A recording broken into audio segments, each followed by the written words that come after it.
இப்போது அன்றாட அரசியலுக்கு வருவோமே. அன்றாட அரசியலில் திமுகவை தவிர்த்து நம்ம ஆளுங்கட்சியை பற்றி பேசுகிறோமோ என்னவோ திமுகவை வந்து தவிர்த்து போக முடியல. கடைக்கூட மாட்டாருங்க நம்ம முன்னாள் முதல்வரும் அவருடைய சீமந்த புத்திர திருவல்லிக்கேணி சேகுவராவும் தூக்க கழகத்தில் உளறாங்களா என்னன்னு தெரியல. தூங்கி எழுந்திரிக்கான்னு தெரியல. எப்போ பார்த்தாலும் அந்த சின்ன பிள்ளைகள் என்ன செய்யணும்னா அந்த போகிறப்ப ஏதாவது கையில் வந்து அதை வந்து அடாவடி பண்ணிகிட்டு இருக்கும். அதை ஒரு அறை விட்ருவான். யார் பக்கத்தில் இருக்கவங்க ஏற்று விட்டுக்காரங்க ஓங்கி ஒரு அறை விட்டா அப்போ தான் ஒரு ஷாக் ஆகும். அது என்னாச்சு, என்னை அடிச்சிட்டானே ஏங்க அந்த அந்த மனிதனோட பேரே சொல்ல மாட்டேன்ட்டீங்க. அதுவும் அந்த பெரம்பூர் தொகுதி போய் மற்ற இடத்தில் வெற்றி பெறுவது ரொம்ப முக்கியம் இல்லை, இந்த இடத்தில் வெற்றி பெறுவதுதான் கழகத்துக்கு ஒரு பெரிய கௌரவ பிரச்சனை. யார் நம்ம தூங்கு மூஞ்சி சேகுவாரா, அந்த ஆளைய அவர் பேரை ஏன் போட்டு இவர் சேர்ப்பானே, இந்த ஆளுக்கு அவருக்கு சம்மந்தமே கிடையாது. நம்ம ராஜா மாதா வந்து நிறைய கட்சிகளை வந்து குட்டிச்சோராக்கினது அன்னையிலேருந்து இன்னும் வரலையா. நல்லா போயிட்டு இருக்க கட்சியை மகளிர் அணி வந்து நல்லா அவர்கள் வந்து சம உரிமை கொடுக்க வேண்டும். அவர்கள் வீட்டுக்குள்ளேயே அது முடங்கிட்டு அவர் கணவன் மட்டும் பார்த்துட்டு இருந்தோடனே அது வெளி உலகம் வந்தோடனே விஷயம் தெரியாமல் அவர் தான் உலகன்னு வெளியே வர்றப்போ அரசியலே காலியாகிடும். எங்கள் அம்மா ஜானகி அம்மாவும் அப்படி தான் வந்தாங்க. அப்போ என் புரட்சி கலைஞர் விஜயகாந்தோட மனைவி எங்கள் அண்ணியார் பிரேமலதா அப்படி தான் வந்தாங்க. அடுத்த அப்படி என்னாச்சு, ரஜினிகாந்த் வந்து அரசியலில் போகிறேன் அப்படின்னு போனது அதையும் கூட்டிச்சு வராங்க.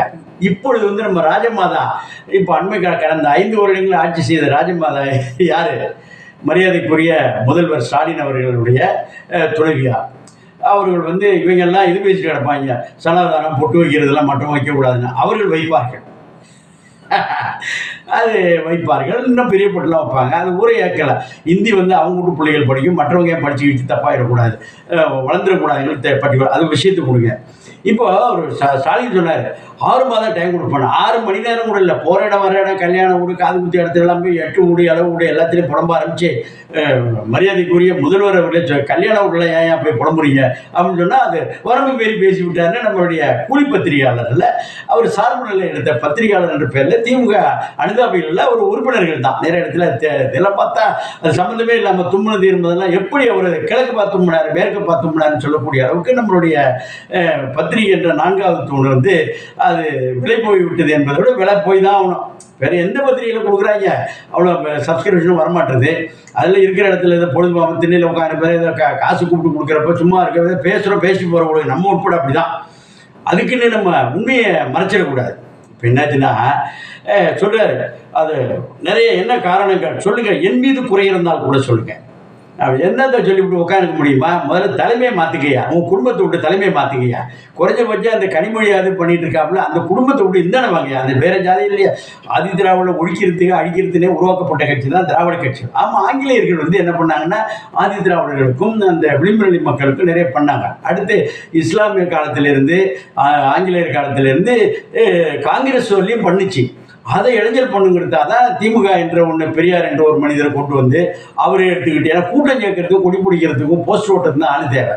சலுகை போக்குவரத்தெல்லாம் இதர பிரிவினருக்கு தான் கொடுக்கணுங்கிறதுக்காக அப்படி கொண்டு வரப்பட்டது. இவங்களுக்கும் தெரியல, அது போட்டோம். இப்போ வந்து தலைமை மாற்றுறது, தலைமைக்கு ஆளே கிடையாதா? ராஜா விட்டு உதவாங்கிறது உள்ளே போகிறதுக்கு மட்டும் ராஜா வச்சிருக்கையா அவர் தலைவராக்கிறது இல்லையா? யாராவது பேரை ஊர் தெரியாத பிரியாவை கொண்டு போய் மேயர் ஆக்குறீங்களா? அது மாதிரி யாராவது ஒருத்தர் இல்லை பண்ணுங்கய்யா.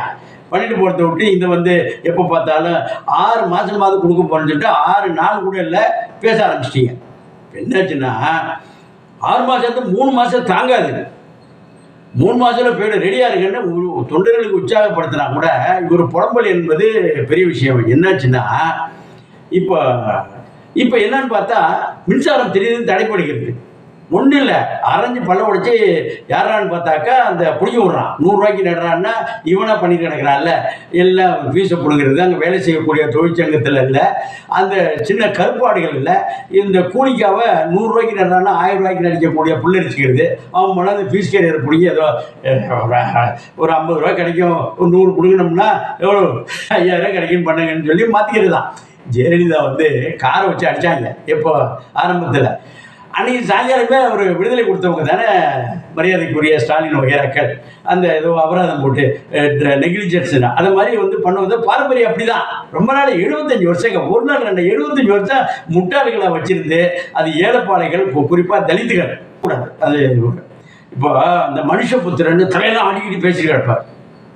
அடுத்தாப்புல நம்ம திண்டுக்கல் யோனி, அவருக்கு வந்து அதிகபட்ச பாடல் விடணும். அவர் வந்து நக்கல் நையாண்டி பண்ணார். அந்த தலைமுறை சூர்யா வெற்றி கொண்டாண்டு இருக்கிறார். அதை விட பெரிய கொடுமை. அவரெல்லாம் விட்டாங்க. நம்பிராஜன் என்று அந்த காலத்து சடகோபன் என்ற துணை மேயராக இருந்தார். அவருடைய புள்ள 3 தலைமுறை கிடைக்க அவருக்கு ஒரு எம்எல்ஏ சீட்டு கொடுக்கல. இவங்க எல்லாருமே என்ன பண்ணாங்க, எம்எல்ஏ சீட்டு கொடுக்காம இவங்களை ஏறி உட்காந்துக்கிட்டு சவாரி பண்ணுறது மட்டும் பயன்படுத்துறது. ஆனால் சீட்டு கொடுக்குறனாக்கா மாப்பிள்ளையும் பிள்ளையும் பார்த்து முடிவு பண்ணுது.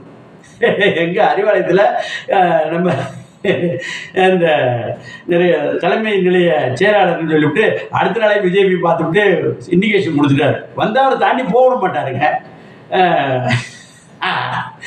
அது வேணாம், நடிகர் சங்கத்தில் இருக்க போகிறோன்னு போய் அது பண்ணியாச்சு. இப்போ எல்லாமே ஆக்டிவாக இருக்குன்னு டிஎம்கேல உள்ள எல்லாம் போய் யாராவது உண்டா பெஞ்சமின்லேருந்து எல்லாரும் போய் சேர்றாங்க.